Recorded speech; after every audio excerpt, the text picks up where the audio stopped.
سمع و بصر نے مولانا سید ابو العلا مودودی رحمت اللہ علیہ کی مشہور تفسیر تفہیم القرآن کی 6 جلدوں کو 6 آڈیو سی ڈی MP3 کی شکل میں تیار کیا ہے۔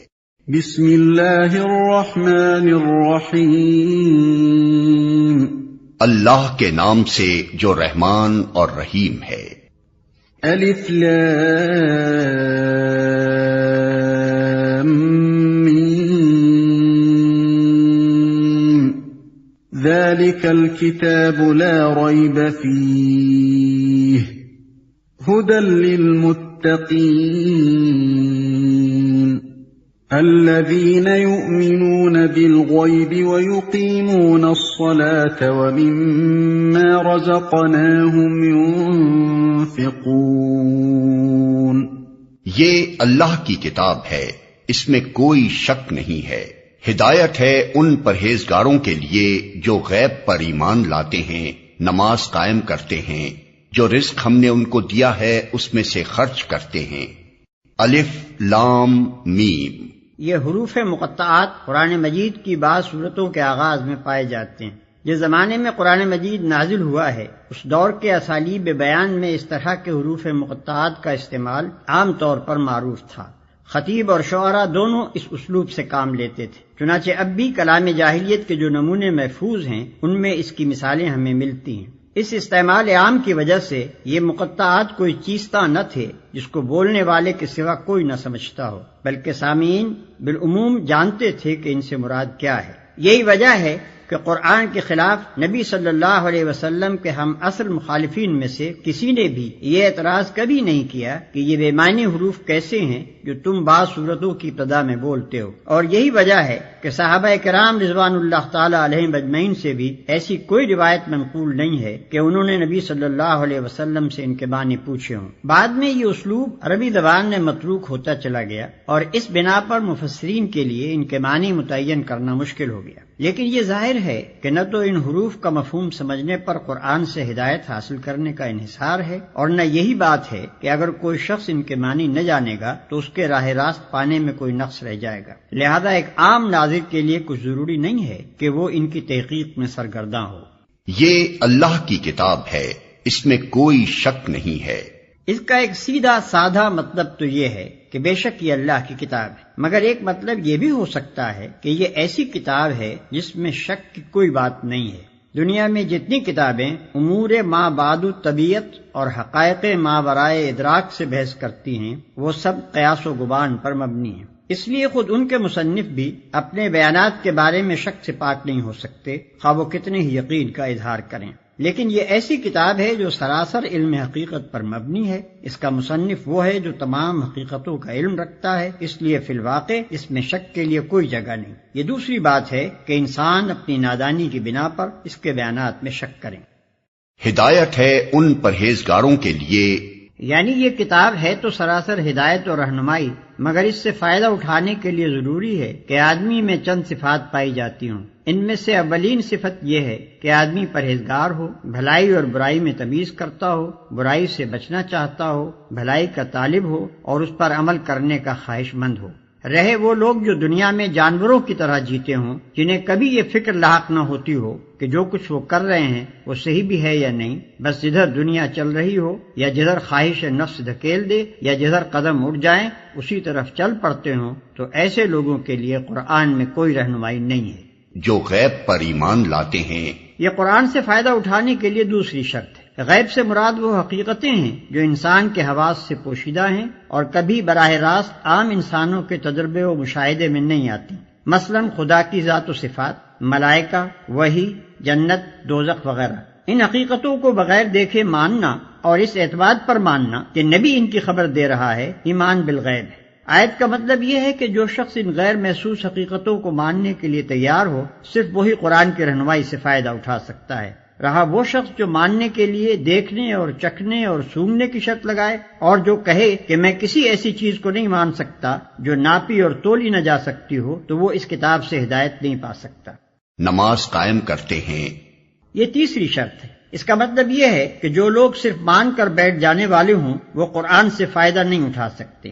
اس سے فائدہ اٹھانے کے لیے ضروری ہے کہ آدمی ایمان لانے کے بعد فوراً ہی عملی اطاعت کے لیے آمادہ ہو جائے، اور عملی اطاعت کی اولین علامت اور دائمی علامت نماز ہے۔ ایمان لانے پر چند گھنٹے بھی نہیں گزرتے کہ مؤذن نماز کے لیے پکارتا ہے، اور اسی وقت فیصلہ ہو جاتا ہے کہ ایمان کا دعویٰ کرنے والا اطاعت کے لیے بھی تیار ہے یا نہیں۔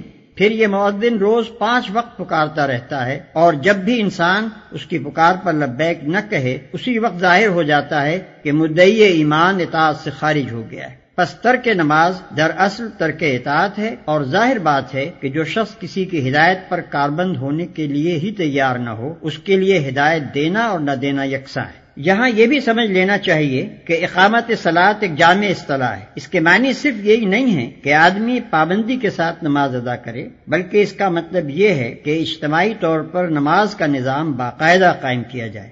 اگر کسی بستی میں ایک شخص انفرادی طور پر نماز کا پابند ہو، لیکن جماعت کے ساتھ اس فرض کے ادا کرنے کا نظم نہ ہو، تو یہ نہیں کہا جا سکتا کہ وہاں نماز قائم کی جا رہی ہے۔ جو رزق ہم نے ان کو دیا ہے اس میں سے خرچ کرتے ہیں۔ یہ قرآن کی رہنمائی سے فائدہ اٹھانے کے لیے چوتھی شرط ہے کہ آدمی تنگ دل نہ ہو، زر پرست نہ ہو، اس کے مال میں خدا اور بندوں کے جو حقوق مقرر کیے جائیں انہیں ادا کرنے کے لیے تیار ہو۔ جس چیز پر ایمان لایا ہے اس کی خاطر مال قربانی کرنے میں بھی دریغ نہ کرے۔ والذین یؤمنون بما انزل الیک وما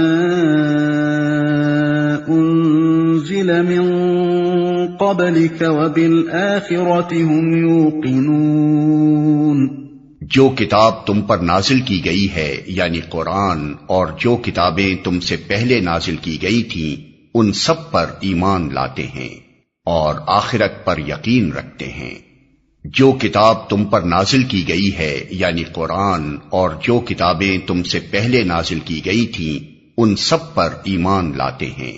یہ 5ویں شرط ہے کہ آدمی ان تمام کتابوں کو برحق تسلیم کرے جو وحی کے ذریعے سے خدا نے محمد صلی اللہ علیہ وسلم اور ان سے پہلے کے انبیاء پر مختلف زمانوں اور ملکوں میں نازل کی۔ اس شرط کی بنا پر قرآن کی ہدایت کا دروازہ ان سب لوگوں پر بند ہے جو سرے سے اس ضرورت ہی کے قائل نہ ہوں کہ انسان کو خدا کی طرف سے ہدایت ملنی چاہیے، یا اس ضرورت کے تو قائل ہوں مگر اس کے لیے وحی اور رسالت کی طرف رجوع کرنا غیر ضروری سمجھتے ہوں، اور خود کچھ نظریات قائم کر کے انہی کو خدائی ہدایت قرار دے بیٹھیں، یا آسمانی کتابوں کے بھی قائل ہوں مگر صرف اس کتاب یا ان کتابوں پر ایمان لائیں جنہیں ان کے باپ دادا مانتے چلے آئے ہیں۔ رہی اسی سرچشمے سے نکلی ہوئی دوسری ہدایات تو وہ ان کو قبول کرنے سے انکار کر دیں۔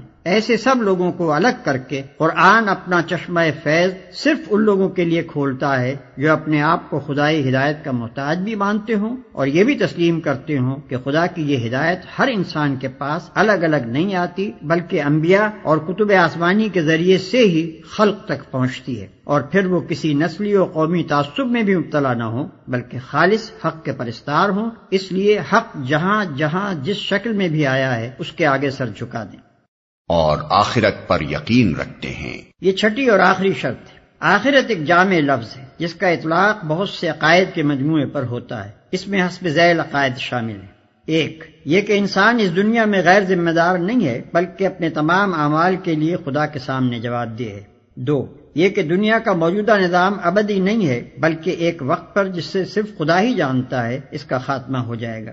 3 یہ کہ اس عالم کے خاتمے کے بعد خدا ایک دوسرا عالم بنائے گا اور اس میں پوری نوع انسانی کو جو ابتدائے آفرینش سے قیامت تک زمین پر پیدا ہوئی تھی بیک وقت دوبارہ پیدا کرے گا اور سب کو جمع کر کے ان کے اعمال کا حساب لے گا اور ہر ایک کو اس کے کیے کا پورا پورا بدلہ دے گا۔ 4 یہ کہ خدا کے اس فیصلے کی روح سے جو لوگ نیک قرار پائیں گے وہ جنت میں جائیں گے اور جو لوگ بد ٹھہریں گے وہ دوزخ میں ڈالے جائیں گے۔ 5 یہ کہ کامیابی اور ناکامی کا اصلی معیار موجودہ زندگی کی خوشحالی و بدحالی نہیں ہے بلکہ در حقیقت کامیاب انسان وہ ہے جو خدا کے آخری فیصلے میں کامیاب ٹھہرے اور ناکام وہ ہے جو وہاں ناکام ہو۔ عقائد کے اس مجموعے پر جن لوگوں کو یقین نہ ہو وہ قرآن سے کوئی فائدہ نہیں اٹھا سکتے، کیونکہ ان باتوں کا انکار تو درکنار، اگر کسی کے دل میں ان کی طرف سے شک اور تذبذب کی کیفیت بھی ہو تو وہ اس راستے پر نہیں چل سکتا جو انسانی زندگی کے لیے قرآن نے تجویز کیا ہے۔ اولئک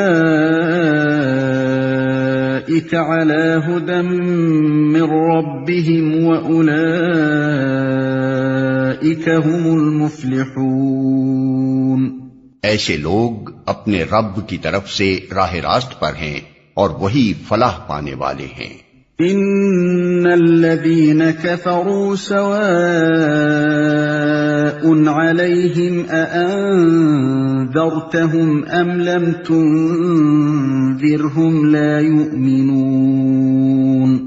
جن لوگوں نے ان باتوں کو تسلیم کرنے سے انکار کر دیا ان کے لیے یکساں ہے، خواہ تم انہیں خبردار کرو یا نہ کرو، بہرحال وہ ماننے والے نہیں ہیں۔